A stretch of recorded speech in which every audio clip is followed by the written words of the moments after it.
Anwar terima baik maaf Najib, isyarat pemimpin berjiwa besar atau langkah bijak. Dato' Sri Anwar Ibrahim sekali lagi menunjukkan kematangan sebagai pemimpin ketika ditanya tentang permohonan maaf bekas Perdana Menteri Najib Razak mengenai skandal 1MDB. Dengan ringkas, beliau menyatakan terima baik satu langkah yang penuh simbolik dan syarat dengan makna politik. Apa yang Anwar lakukan di sini bukan sekadar menyambut baik permohonan maaf Najib, tetapi memperlihatkan kelas dan jiwa besar seorang pemimpin yang mampu melihat jauh ke hadapan. Sebagai Perdana Menteri, Anwar boleh saja mengecam atau menyindir. Namun sikap terbuka beliau mencerminkan pendekatan berdamai, fokus kepada penyatuan negara dan masa depan Malaysia. Anwar memilih untuk tidak bermain api dengan emosi rakyat atau memburukkan Najib. Ini adalah mesej yang kuat. Anwar lebih mengutamakan kestabilan dan keharmonian politik daripada dendam peribadi atau politik. Namun harus kita ingat, dalam konteks mahkamah, permohonan maaf Najib ini tetap mempunyai implikasi yang besar. Adakah ini cara Najib memohon simpati rakyat atau mengakui kesilapan tanpa benar-benar menerima tanggungjawab penuh? Apapun, kenyataan Anwar adalah contoh kepimpinan yang tidak mudah diprovokasi. Inilah kematangan dan kepercayaan diri seorang pemimpin yang tahu bahawa akhirnya keadilan tetap harus ditegakkan.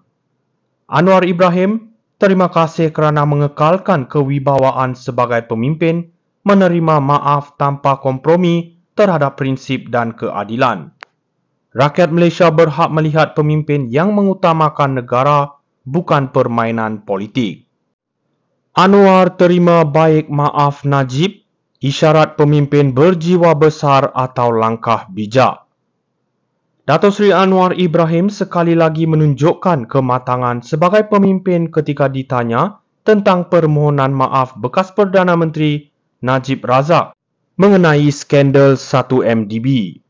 Dengan ringkas, beliau menyatakan terima baik satu langkah yang penuh simbolik dan syarat dengan makna politik.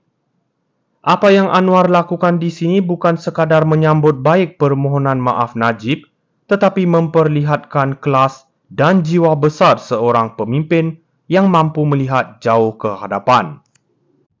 Sebagai Perdana Menteri, Anwar boleh saja mengecam atau menyindir.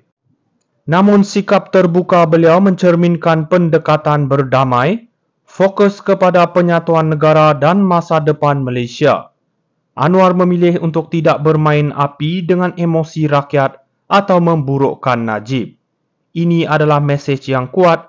Anwar lebih mengutamakan kestabilan dan keharmonian politik daripada dendam peribadi atau politik. Namun harus kita ingat, dalam konteks mahkamah, permohonan maaf Najib ini tetap mempunyai implikasi yang besar. Adakah ini cara Najib memohon simpati rakyat atau mengakui kesilapan tanpa benar-benar menerima tanggungjawab penuh?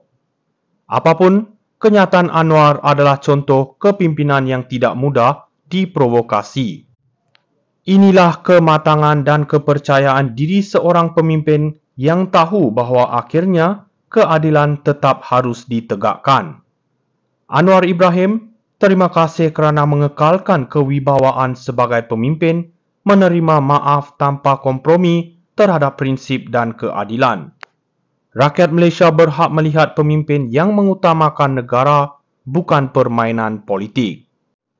Anwar terima baik maaf Najib, isyarat pemimpin berjiwa besar atau langkah bijak. Dato' Sri Anwar Ibrahim sekali lagi menunjukkan kematangan sebagai pemimpin ketika ditanya tentang permohonan maaf bekas Perdana Menteri Najib Razak mengenai skandal 1MDB. Dengan ringkas, beliau menyatakan terima baik satu langkah yang penuh simbolik dan syarat dengan makna politik. Apa yang Anwar lakukan di sini bukan sekadar menyambut baik permohonan maaf Najib, tetapi memperlihatkan kelas dan jiwa besar seorang pemimpin yang mampu melihat jauh ke hadapan. Sebagai Perdana Menteri, Anwar boleh saja mengecam atau menyindir. Namun sikap terbuka beliau mencerminkan pendekatan berdamai, fokus kepada penyatuan negara dan masa depan Malaysia. Anwar memilih untuk tidak bermain api dengan emosi rakyat atau memburukkan Najib. Ini adalah mesej yang kuat. Anwar lebih mengutamakan kestabilan dan keharmonian politik daripada dendam peribadi atau politik. Namun harus kita ingat, dalam konteks mahkamah, permohonan maaf Najib ini tetap mempunyai implikasi yang besar. Adakah ini cara Najib memohon simpati rakyat atau mengakui kesilapan tanpa benar-benar menerima tanggungjawab penuh? Apapun, kenyataan Anwar adalah contoh kepimpinan yang tidak mudah diprovokasi. Inilah kematangan dan kepercayaan diri seorang pemimpin yang tahu bahawa akhirnya keadilan tetap harus ditegakkan. Anwar Ibrahim, terima kasih kerana mengekalkan kewibawaan sebagai pemimpin, menerima maaf tanpa kompromi terhadap prinsip dan keadilan. Rakyat Malaysia berhak melihat pemimpin yang mengutamakan negara, bukan permainan politik. Anwar terima baik maaf Najib, isyarat pemimpin berjiwa besar atau langkah bijak. Datuk Seri Anwar Ibrahim sekali lagi menunjukkan kematangan sebagai pemimpin ketika ditanya tentang permohonan maaf bekas Perdana Menteri Najib Razak mengenai skandal 1MDB. Dengan ringkas, beliau menyatakan terima baik satu langkah yang penuh simbolik dan syarat dengan makna politik. Apa yang Anwar lakukan di sini bukan sekadar menyambut baik permohonan maaf Najib, tetapi memperlihatkan kelas dan jiwa besar seorang pemimpin yang mampu melihat jauh ke hadapan. Sebagai Perdana Menteri, Anwar boleh saja mengecam atau menyindir. Namun sikap terbuka beliau mencerminkan pendekatan berdamai, fokus kepada penyatuan negara dan masa depan Malaysia. Anwar memilih untuk tidak bermain api dengan emosi rakyat atau memburukkan Najib. Ini adalah mesej yang kuat. Anwar lebih mengutamakan kestabilan dan keharmonian politik daripada dendam peribadi atau politik. Namun harus kita ingat, dalam konteks mahkamah, permohonan maaf Najib ini